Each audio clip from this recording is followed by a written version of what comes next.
இந்த பதிவு யாருக்கானதுன்னா, நடுநிலை வாக்காளர்களுக்கும் திமுக நண்பர்களுக்காகவும் தான்.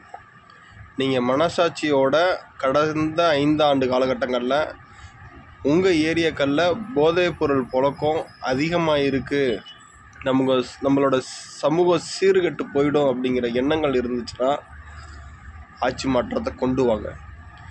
காரணம், ஒருவேளை திமுக மறுபடியும் ஆளுங்கட்சியாக வந்துட்டால் அந்த போதைப் பொருளோட பழக்கங்கிறது இன்னும் அதிகரிக்குங்கிறதுல மாற்று கருத்தே கிடையாது.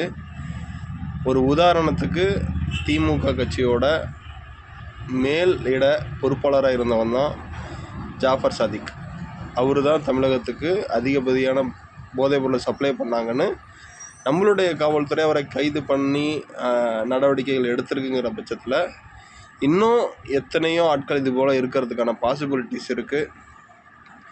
உங்கள் மனசாட்சிக்கு நம்ம சமூகம் சீரழிஞ்சிடக்கூடாது, இந்த போதைப் பொருளை கட்டுக்குள்ளே வச்சுக்கணும்,